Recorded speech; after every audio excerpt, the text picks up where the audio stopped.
Hi అండి, welcome back to our channel. అందరూ ఎలా ఉన్నారండి? బాగున్నారా? ఇక ఇవాళ వీడియో ఏంటంటే, ఇవాళ వీడియోలో నేను మీకు సొరకాయతో ఒక మంచి బ్రేక్ఫాస్ట్ రెసిపీ అనుకోవచ్చు, లేదంటే స్నాక్ టైంలో స్నాక్స్ రెసిపీగా కూడా మనం ఈజీగా చేసేసుకోవచ్చు. అది సొరకాయ గారెలు అనేది ఈరోజు ఈ వీడియోలో నేను మీకు షేర్ చేయబోతున్నానండి. అది ఎలా ఏందనేది ఇంకా ప్రాసెస్ అయితే చూసేయండి. ఇంకా దీనికోసం అయితే నేను ఇక్కడ హాఫ్ తీసుకున్నానండి సొరకాయని. ఇది కూడా మంచిగా లేతగా ఉండే సొరకాయ అయితే తీసేసుకోండి. మరి ముదిరిపోయింది అయితే మంచి టేస్ట్ అయితే రాదు. నేనైతే ఇక్కడ లేతగా ఉన్నది తీసుకున్నాను. తీసుకొని ఇక్కడ 2 సైడ్స్ అయితే కట్ చేసేసుకోవాలి. మంచిగా 2 సైడ్స్ అయితే కట్ చేసుకొని ఇంకా దీన్ని అయితే మనం తురిమేసుకుందాం. ఇప్పుడు మనం తురిమి పెట్టేసుకున్నటువంటి ఈ సొరకాయని అయితే మనం మెజర్ చేసుకొని తీసుకోవాలండి. ఇక్కడ అంటే ఏ కప్పుతో అయితే మనం తీసుకున్నామో సేమ్ కప్పుతో మనం బియ్యం పిండి కూడా మెజర్ చేసుకోవాలి. కాబట్టి ఒక బౌల్లో వేసేసుకొని ఇంకా మెజర్మెంట్ చేసి తీసేసుకోండి. చూడండి, ఇట్లా అయితే మంచిగా అయితే తురిమేసేసుకున్నాను. ఇంకో బౌల్లో అయితే సపరేట్గా వేసేసుకోండి. ఈ రెసిపీలో కావాల్సిన ఇంగ్రీడియంట్స్ అనేది నేనైతే కట్ చేసి పెట్టేసుకున్నానండి ఆల్రెడీ. ఇక్కడ కొంచెం వచ్చేసి అల్లం తరుగు. నెక్స్ట్ అయితే ఇక్కడ మనం స్పైసీకి తగ్గట్లయితే మిర్చి అయితే తీసుకోండి. ఎవరు స్పైసీకి తగ్గట్టు వాళ్ళైతే ఇక్కడైతే ఒక మీడియం సైజు 2 ఆనియన్స్ అయితే కట్ చేసి పెట్టేసుకోండి. ఇలా చాప్ చేసుకొని ఇక్కడైతే కొంచెం కొత్తిమీర, కొంచెం కరివేపాకు, ఇంక ఇవన్నీ అయితే మనం ఆల్రెడీ కట్ చేసి అయితే పెట్టేసుకున్నామండి. ఇంకా ఇప్పుడు ఇందులో కొంచెం వచ్చేసి జీలకర్ర, ఒక 1/2 టేబుల్ స్పూన్ వరకు ఇప్పుడు మనం కట్ చేసి పెట్టుకున్నాం కదా ఇంగ్రీడియంట్స్ అన్నీ అయితే ఒక్కొక్కటిగా అయితే ఇందులో అయితే యాడ్ చేసేసుకోండి. అల్లము, మిర్చి, ఇంకా అలాగే ఆనియన్స్ కూడా ఇంకా అన్నీ అయితే యాడ్ చేసేసుకొని మనము ఈ బ్యాటర్ని అయితే మిక్స్ చేసేసుకోవాలి. నెక్స్ట్ అలాగే కొత్తిమీర, కరివేపాకు.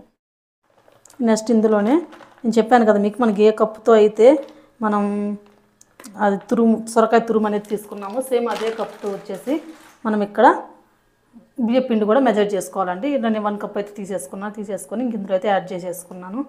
యాడ్ చేసుకొని ఇదంతా మిక్స్ అయ్యేటట్లయితే మనం కొంచెం కొంచెంగా వాటర్ యాడ్ చేసుకుంటూ అంతా మిక్స్ అయితే చేసుకోవాలండి. వాటర్ అనేది చూసుకొని యాడ్ చేసుకోండి. ఎందుకంటే సొరకాయ ఇక్కడ లేత తీసుకున్నాం కదా అది మనం తురిమినప్పుడే కొంచెం వాటర్ అనేది ఫామ్ అవుతాయి ఇందులో.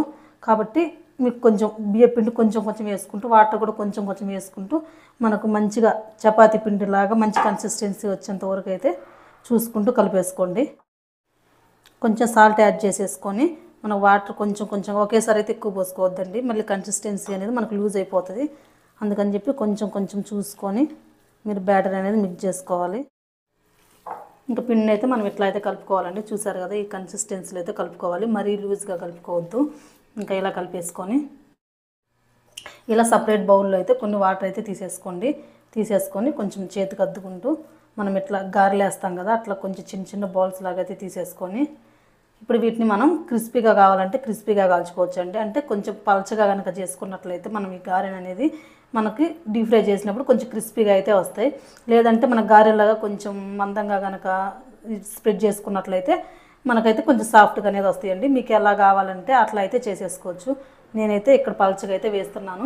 ఇంక ఇలా ఆయిల్ అయితే ఫ్రై చేసి పెట్టేసుకోవాలండి. ఫస్టే చేసేసుకొని ఇట్లా కొంచెం కొంచెంగా తీసేసుకొని ఒక్కొక్కటిగా అయితే వేసేసుకోవాలి.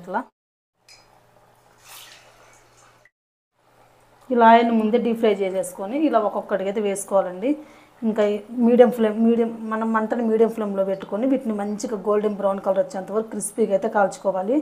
వీటిని మనం ఎంత పలచగా చేసుకుంటే అంత క్రిస్పీగా అయితే వస్తాయండి. లేదు మాకు సాఫ్ట్గా కావాలంటే కొంచెం మందంగా అయితే మనం కాల్చుకోవచ్చు. ఇంక ఇలా అయితే ఒక్కొక్కటిగా వేసేసుకోండి. ఇలా ఒకవైపు కాలిన తర్వాత మనకైతే కొంచెం పైకి అయితే తేలుతాయండి ఆయిల్లో నుంచి. అప్పుడు మనం ఒక్కొక్కటిగా తీసుకొని సెకండ్ వైపు కూడా టర్న్ ఆన్ చేసుకొని అప్పుడు సెకండ్ వైపు కూడా మంచిగా కాలనివ్వాలి. ఇవి కాలడానికి కొంచెం మన టైం అయితే పడుతుందండి. మంచి గోల్డెన్ బ్రౌన్ కలర్ వచ్చేంత వరకు అయితే మనం మీడియం ఫ్లేమ్లోనే ఎక్కువ టైం తీసుకొని కొంచెం కాల్చుకుంటే మంచి క్రిస్పీగా అనేది మనకి గారెలు అనేది రెడీ అయిపోతాయి. ఇక్కడ చూసినట్లయితే మీరు గోల్డెన్ బ్రౌన్ కలర్ అంతవరకు అయితే మంచిగా అయితే ఫ్రై అయిపోయినాయండి. ఇంక ఇలా మంచిగా ఫ్రై అయినప్పుడు అయితే మనం తీసేసుకోవాలి. ఇంకా ఇలా మనకి రిమైనింగ్ పిండిని కూడా మనకి ఎన్ని కావాలంటే అన్నిటిని అయితే వేసేసుకోవచ్చు. ఇంకా మనం దీన్ని సపరేట్ ప్లేట్లో అయితే వేసేసుకొని ఇంకా దీన్ని మనం చిన్నపిల్లలు అయితే టమోటా కెచప్తో కానీ లేదంటే మనం పెద్దవాళ్ళు అయితే కానీ టమోటా పికిల్తో కానీ మ్యాంగో పికిల్తో కానీ సర్వ్ చేసుకొని తింటే చాలా క్రిస్పీగా అయితే ఉంటాయండి. చూస్తున్నారు కదా ఎంత క్రిస్పీగా అయితే చూసారు కదా, ఈ సొరకాయ గారెలు అనేది చాలా క్రిస్పీగా సింపుల్గా టేస్టీగా ఎలా చేసుకోవాలనేది ఇవి మనం మార్నింగ్ బ్రేక్ఫాస్ట్ టైంలో చేసుకోవచ్చు. లేదంటే ఈవినింగ్లో పిల్లలకి ఈవినింగ్ 4 o'clock 5 o'clock స్నాక్స్ టైంలో కూడా చేసి పెడితే వాళ్ళు చాలా ఇష్టంగా అయితే తింటారు. మీరు కూడా ట్రై చేయండి. మీరు కూడా ట్రై చేసి మీకు ఎలా ఉందో కామెంట్ చేయండి. అలానే వీడియో కనుక నచ్చితే ప్లీజ్ లైక్ చేయండి. అలానే మా ఛానల్ ఎవరైనా ఫస్ట్ టైం కనుక చూస్తున్న వాళ్ళు ప్లీజ్ ఛానల్ సబ్స్క్రైబ్ చేసుకొని ఫాలో అవడానికి ట్రై చేయండి.